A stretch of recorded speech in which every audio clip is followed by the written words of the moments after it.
কিরে, মুখটা এমন বাংলার পাঁচ করে রেখেছিস কেন? আমি কি প্রেসার কুকার যে মুখটা কুকুরের মতো করে রাখবো? এই শীতে এত তেতে আছিস কেন তুই? তুই তো তাতাস, তাই তেতে আছি।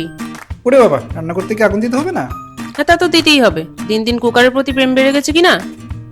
না, মোটেও না। কুকার অনেক দ্রুত রান্না করে, তাই তাপও কম লাগে, গ্যাসও কম লাগে। মানে আমি কি বেশি গ্যাস লাগাই তাহলে? শুধু কি গ্যাস, মাঝে মধ্যে তো ভাতও পুড়ে ফেলিস। আর কুকার প্রায়ই যে ভাত গলিয়ে ফেলে সেইটা। গলা ভাত তাও খাওয়া যায়, কিন্তু জলা ভাত কি খাওয়া যায়? আমি কিন্তু তার পেটে গরম খুন্তি ঢুকিয়ে দেবো বলছি। সেটা তো আমাকেই গরম করে দিতে হবে। যাস শালা, বেশি কথা বললে তোর বান্নারে ফ্যান ঢেলে ফুটা বন্ধ করে দিব কিন্তু। ওটা তুই নিয়মিতই করিস। এবার কিন্তু তোর মুখে ফ্যান ঢেলে দিব। এত বড় আস্পর্ধা আমার রান্নাকে ওরা বলিস? দুটো সিদ্ধ করা ছাড়া আর কি পারে তোর কুকার? আমার মতো পোলাও, বিরিয়ানি, মাংস এত কিছু পারে রান্না করতে?